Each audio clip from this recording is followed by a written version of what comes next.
어서오세요. 저희 녹음기 먼저 사주세요. 여기? 네. 오늘은 또 무슨 얘기를?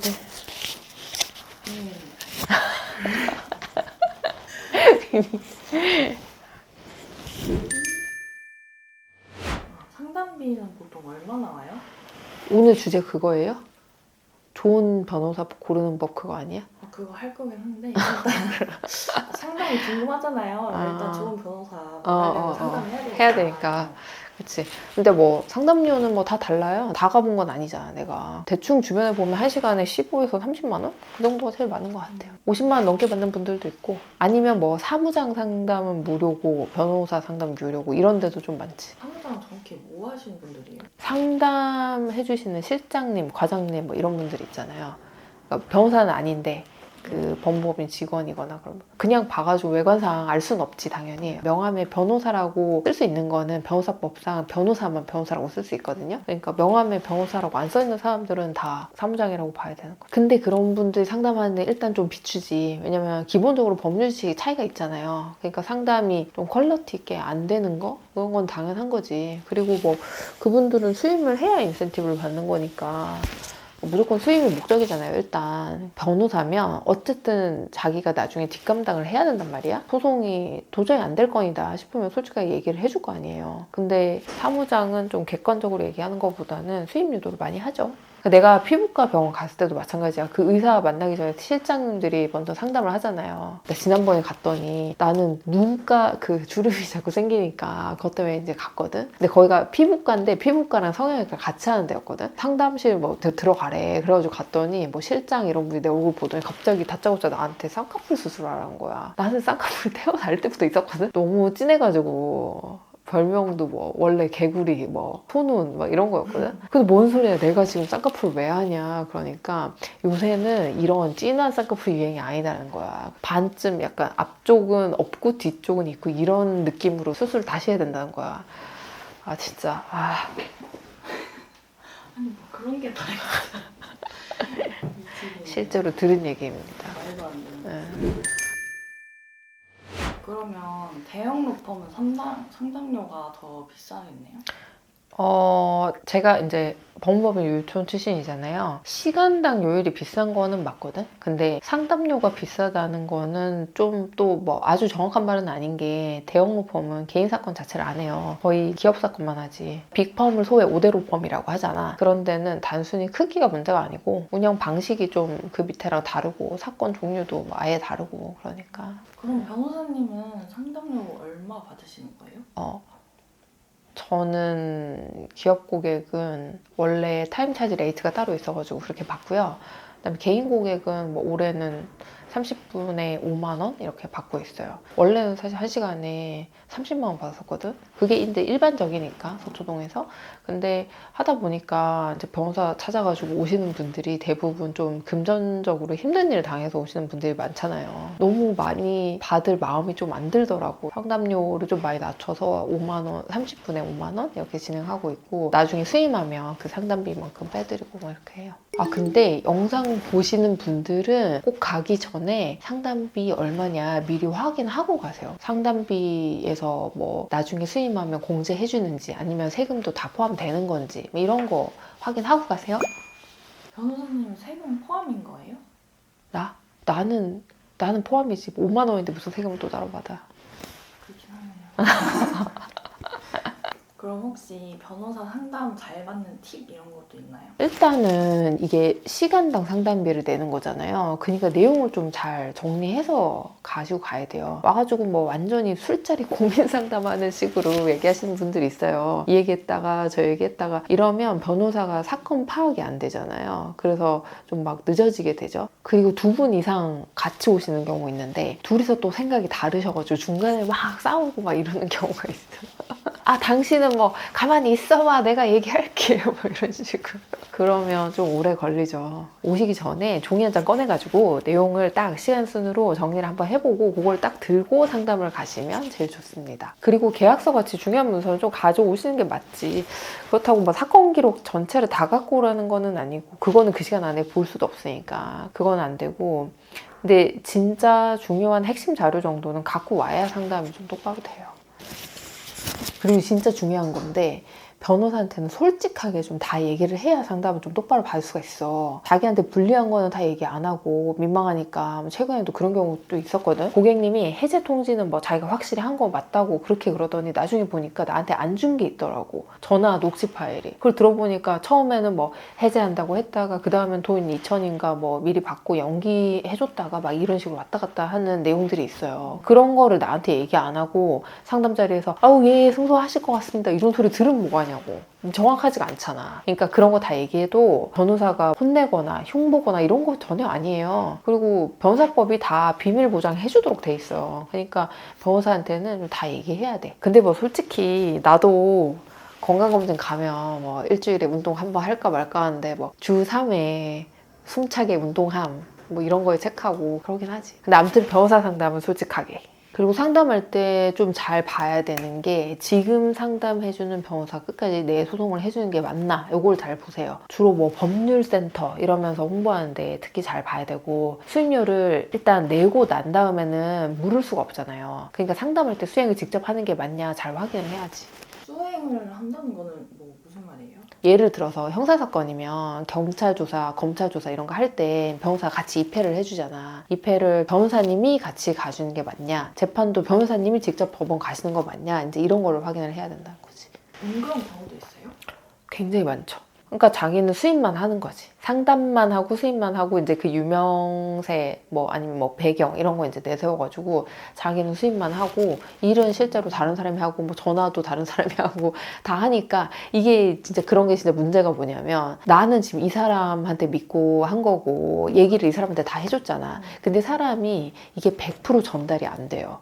그렇죠. 내가 했던 얘기가 그대로 전달이 되는 게 아니잖아. 그냥 요약해가지고 딱 몇 거, 뭐 일부만 넘겨주고 이렇게 하는 건데 그렇게 하다 보면 내가 뭐 다 얘기했는데 그게 소용이 없는 거잖아. 팀으로 일하는 건 당연히 가능하고 그렇게 하죠. 저도 그렇게 하는데 그게 아니라 그냥 이제 수입만 해놓고 쏙 빠져버리는 경우 있어. 그런 거는 진짜 좀 잘 보셔라. 일반인들은 변호사 수임료가 엄청 비싸다고 생각하는 게 대부분인 것 같아요. 상담료? 수임료? 상담료 말고 수임료. 비싸다는 거는 생각하기 나름인 것 같은데 예를 들어서 착수금 500만 원이잖아요. 근데 그게 주는 입장에서는 큰 돈인 게 맞지. 소송을 1년, 2년 하잖아요. 그러면 20개월로 나눈다고 쳐. 그러면 변호사 입장에서는 월 25만 원씩 받고 맞나? 20 곱하기 25? 그지? 몇 번을 법원을 가고 서면 다 챙기고 계속 해주는 거니까 뭐 20개월이면 다행이지 3년, 5년씩 걸리는 재판도 있는데 기본적으로 시간이 오래 걸리고 왔다 갔다 하는 비용이 있기 때문에 제대로 하는 거면 일정의 밑으로는 갈 수가 없어요. 너무 싼 데는 뭔가 그 사람이 사건을 제대로 안 챙겨주든지 하자가 있을 수밖에 없지 솔직히. 그럼 보통 수임료는 얼마 정도예요?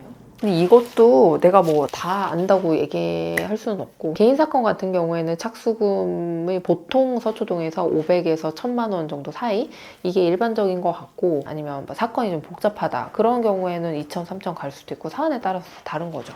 그리고 저 같은 경우는 사정이 좀 딱하면 할인해드리는 경우도 있어요. 최근에 하냐는 피해자가 03년생이었어요. 2003년생 이제 20살 갓 됐잖아요. 그러니까 사정을 뭐 듣다 보니까 나도 너무 속이 상한 거야. 막 어른들이 이런 어린 친구를 이렇게 했다는 게 좀 저렴하게 해드렸어요.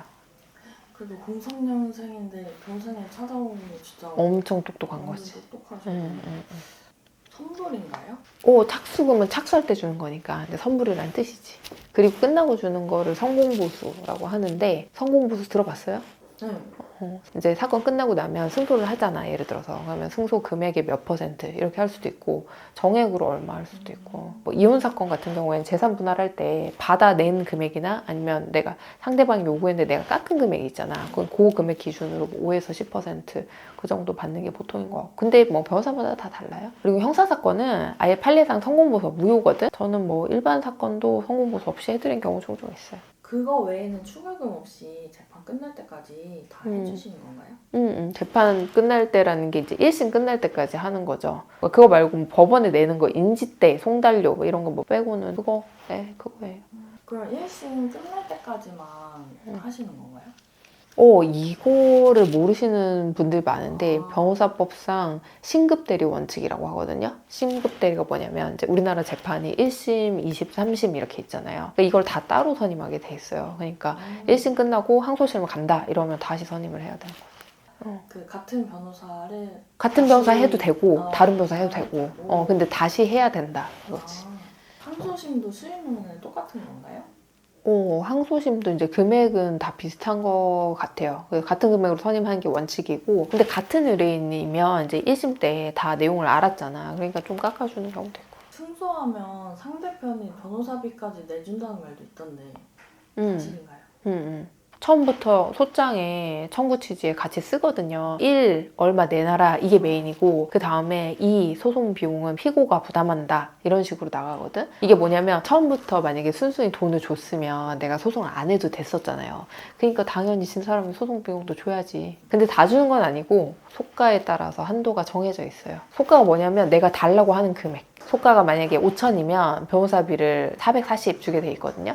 그리고 1억이면 뭐 700 조금 넘나? 그렇고 2억이면 한 1,000만 원 넘어가고 뭐 그런 식으로 주게 돼 있어요. 정확한 거는 이제 숫자를 소가를 이제 넣어봐야 아는데 아무튼 상담하러 오시면 변호사 비용 얼마 받을 수 있는지까지 저희가 이제 다 계산을 해가지고 알려드리니까.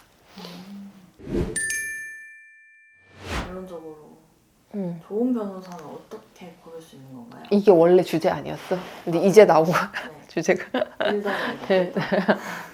첫째라고 생각되는 게 일단 상담을 최소 2군데 이상 가봐라. 변호사 2명은 일단 만나보라는 거죠. 우리가 뭐 옷을 사도 뭐 5만 원짜리 옷 사는데 이거 여기저기 입어보잖아. 아무튼 변호사도 뭐 좀 알아보고 자기한테 맞는 사람을 잘 정해야 돼요. 그러니까 조금 둘러봐라. 쇼핑을 좀 해라. 그리고 둘째가 뭐냐면 소송 필요 없는데 무리하게 자꾸 소송하라는 사람 피해야 되거든요. 소송을 이겨봤자 예를 들어서 상대방이 자력이 없는데 무조건 소송하라고 하는 경우 엄청 많아요. 일단 뭐 재산이 뭐가 있는지부터 파악을 하고 시작을 해야 되는데 무조건 소송을 하라고 꼬시는 거지. 그런 건 좀 피해야 되고, 그 다음에 진짜 주의해야 되는 게 셋째, 무조건 뭐 이길 수 있다 이렇게 말하는 사람 의심해야 돼요. 그러니까 승소율을 좀 솔직하게 얘기해줘야지 변호사가.